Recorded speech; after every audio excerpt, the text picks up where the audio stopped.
Today, we aren't going to talk about theories. We are going to enter together into the oldest core of human understanding, the 7 Hermetic laws, not as a list to memorize, but as a map of the territory in which you have been living your whole life without knowing it. When you finish this video, the world is not going to look the same to you. Not because I change it for you, but because you are going to see what was always there. It starts here. It starts with the first law. The universe is mind. Everything that exists is mind in different states of vibration. That is not a poetic metaphor or a pretty phrase to put on a wall. It is the most radical statement that can be made about the nature of reality, and it is at the core of the Kybalion, that text that came into your hands in a way that you still cannot fully explain to yourself. The universe does not contain mind, as if mind were just another ingredient between hydrogen and carbon. The universe is mind. Matter, energy, time, space, all of those are forms that the mind takes when it observes itself from different angles. Think about what that implies for your life. Every thought you have had today has touched the structure of reality, not symbolically, literally. When you wake up with fear in the morning, and that fear colors how you perceive every conversation, every look, every silence. You are not simply interpreting the world, you are participating in its creation. You are a node of consciousness within an infinite mind that is dreaming itself, and what you think becomes a thread within that dream. There is something that the first law forces you to face. If the universe is mind, then you are not a victim of external circumstances. You are a co-creator of everything you experience. And that causes vertigo because it implies total responsibility. It implies that the cage you feel you live in has no physical walls. It has walls of thought. Walls that have been there for so long that you mistook them for the architecture of the world. The first law opens a door that you cannot close again.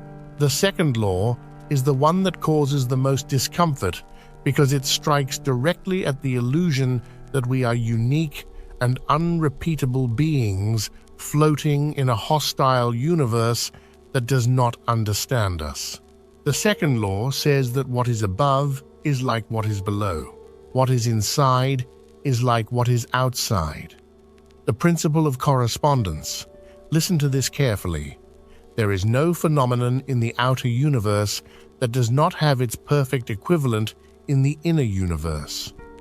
The war you see in the world is the same war you carry inside between two parts of yourself that haven't spoken to each other in years. The chaos you perceive in your relationships is the same chaos that inhabits some corner of your psyche that you do not dare to look into. The coldness you feel in the people around you is the precise reflection of some zone in yourself that you learned to freeze because it was too dangerous to leave alive. And the opposite is also true. The order you build inside yourself will appear outside of you in ways you cannot predict right now, not because the universe rewards you as if it were a benevolent father, but because you and the universe are the same system observing itself from different points. When you change a node, the network changes. The second law gives you the most powerful instrument that exists, the ability to read the outer world as if it were a mirror of your inner world.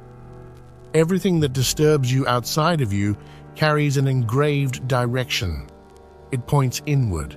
It points towards something that is waiting for you to look at it. The third law is vibration. Everything vibrates. Nothing is at rest.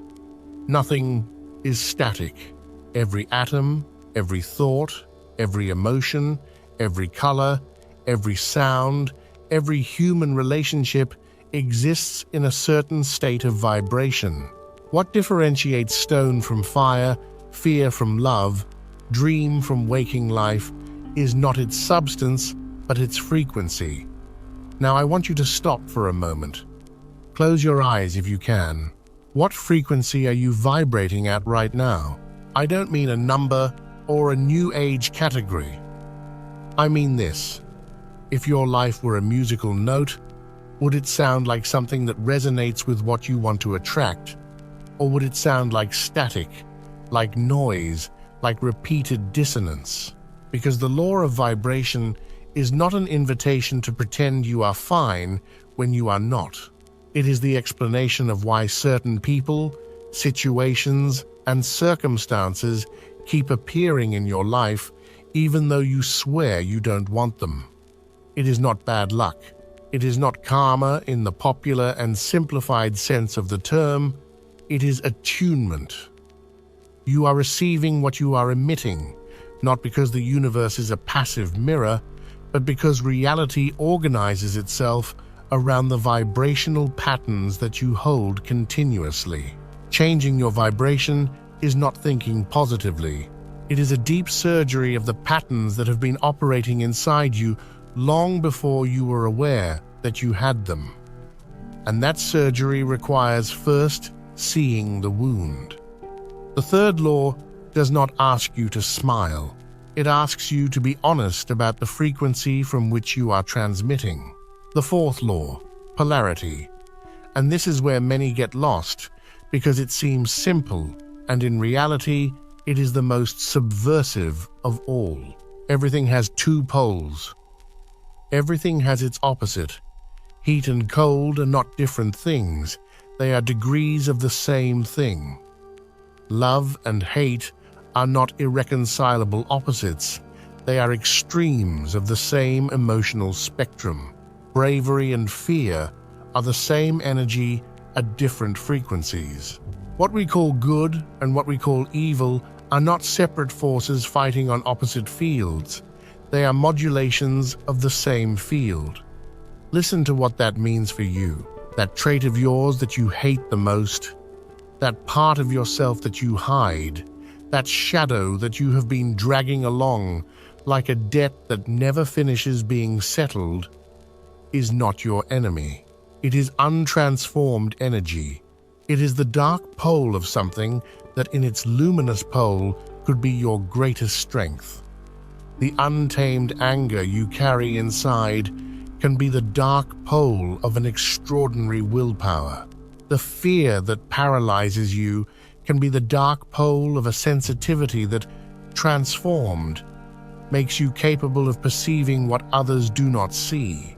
The law of polarity does not tell you that everything is relative or that evil does not exist. It tells you that you have access to the slider, that you can move along the spectrum with awareness, that you are not condemned to stay in the pole where conditioning left you. The shadow is not destroyed. It is integrated. And by integrating, it releases an energy that you had been paying for decades to keep chained. We come to the fifth law, rhythm. The pendulum swings. Everything rises and everything falls. Everything flows and everything reflows. Tides rise and fall. Civilizations appear and disappear. Relationships go through phases of expansion and contraction. Your energy has cycles. Your creativity has seasons. Your mental clarity has full moon days and new moon days. And the most costly mistake you make, the one that has led you to moments of unnecessary desperation, is believing that when the pendulum is at its low point, that is your real and permanent state. That when things go wrong, that is the true color of your life. That when you feel the emptiness and stagnation, that is what you are. It is not. It is the rhythm. It is the movement of the pendulum to the other extreme before returning. Winter is not the failure of the tree. It is the necessary condition for spring. But here comes what most do not know and what makes this law a real working tool. The Hermetic initiates learn to compensate for the rhythm, not to eliminate it, but to not be dragged unconsciously by it. When the pendulum goes down, the one who knows this law does not merge with the descent, does not become it. They observe it from a center that does not swing, and from that center, they can keep acting, creating, moving forward, even in the valleys. The difference between the one who masters their life and the one who is mastered by it is not that one has more luck or more talent. It is that one knows the rhythm and the other is the rhythm. If this is touching something in you right now, if you are feeling that strange resonance of recognizing something that somewhere inside you already knew but had never seen articulated in this way, I want you to know that it is no coincidence that this video found you today. Algorithms don't work alone. There is a deeper logic behind what reaches your ears at the exact moment you need it. You, who have been feeling for some time that there is a level of understanding that you have not yet reached, but that you can almost touch when the world falls silent. This is your place. And if what you have heard so far has ignited something inside you, there is a very concrete signal that your unconscious is waiting for you to give it. Subscribe and leave a like on this video. Don't do it for me. Do it as a deliberate act of attunement, like telling your own mind that you are ready to see more. Activate the bell, because the thread that this opens is not sustained by the algorithm if you do not sustain it first. And if there is someone in your life who has been asking themselves the same questions in silence, someone who you feel needs to hear this even if they don't know it yet, it is no coincidence that you are the one who arrived first. You are the bridge. Share this video because there is someone on the other side waiting for this signal without having words to ask for it. And if you want to go beyond what the algorithm allows me to say here, if you want to enter where half-truths become complete truths, the link to my private community is in the description. What is hinted at here is stripped bare there without filters. We continue. Sixth law, cause and effect. Everything that exists has a cause. Everything you do generates an effect. Nothing happens by chance. What we call luck is simply a cause that we have not been able to trace. This law sounds obvious until you apply it with brutal honesty to your own life. Because applying it for real means stop looking for culprits outside and start asking yourself what you have set in motion for things to be where they are. Not as an exercise in guilt, which is a trap of the ego, but as an exercise in real power. If there is a cause, there is an origin. If there is an origin, there is a point where you can intervene. If you can intervene, you have power. If you have power, you are not a victim. The sixth law definitively breaks the narrative that life happens to you, life happens through you, and in the difference between those two prepositions lives the entire distance between helplessness and mastery. But there is a deeper level to this law that most ignore. We are not just conscious causes, we are also unconscious causes. The patterns that operate in the darkest layers of your psyche, the ones you neither see nor recognize as yours, are also generating effects in your reality.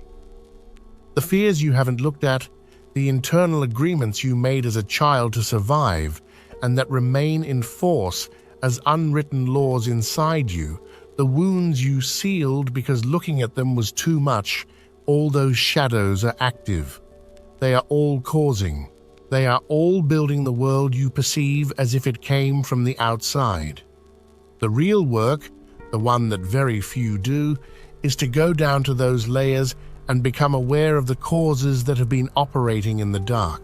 Because a cause that becomes conscious ceases to be a blind force, and a force that ceases to be blind can be directed.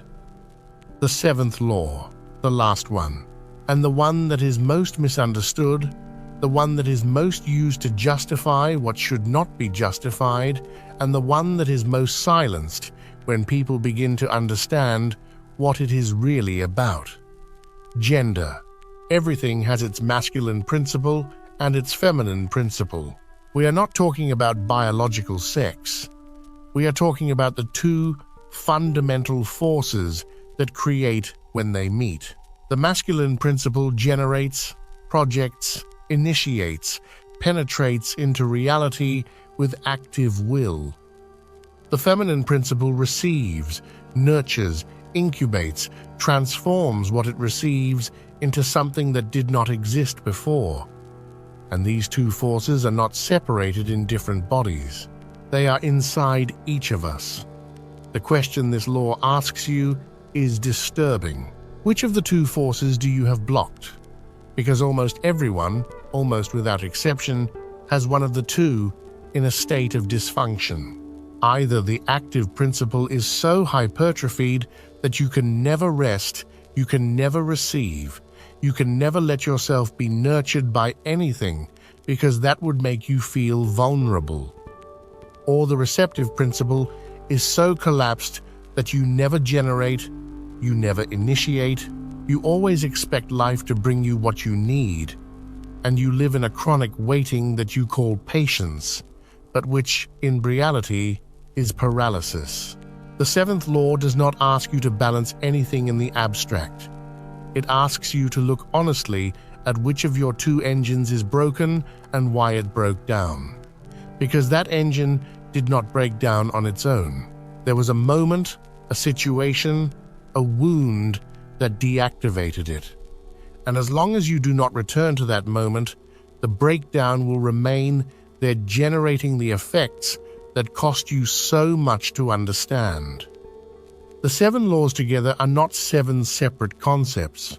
They are a single system, a map of reality that works at all levels simultaneously, in the physical, in the mental, in the emotional, in the spiritual. They are the grammar of the universe. And once you learn the grammar, you no longer read the world letter by letter with effort. You read it straight through, with fluidity, with the strange feeling that you always knew it but needed to see it written, to believe it. There is something that happens when you integrate these laws into your way of perceiving reality. It is not a self-help poster transformation. It is not a golden dawn with violin music. It is more like seeing the room where you have been living your whole life with a different light. The furniture remains the same, but suddenly you see the shadows they cast. And those shadows tell you things that direct light hid.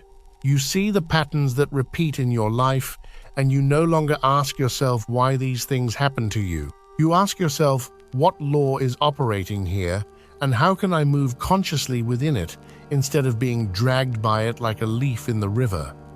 You see your relationships as mirrors instead of as stages.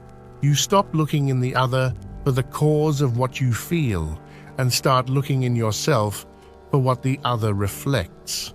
And that, which seems like a greater burden, is actually the greatest act of liberation that exists, because it turns everything that hurts you into information. And information can be used. You see time differently.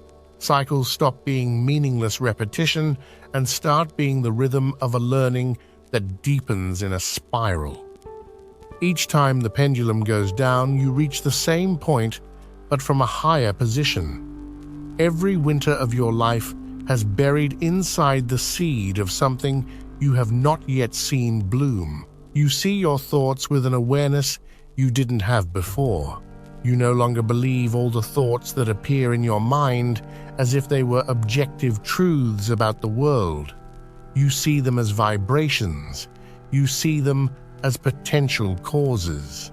You see them as raw material that you can shape or let shape you.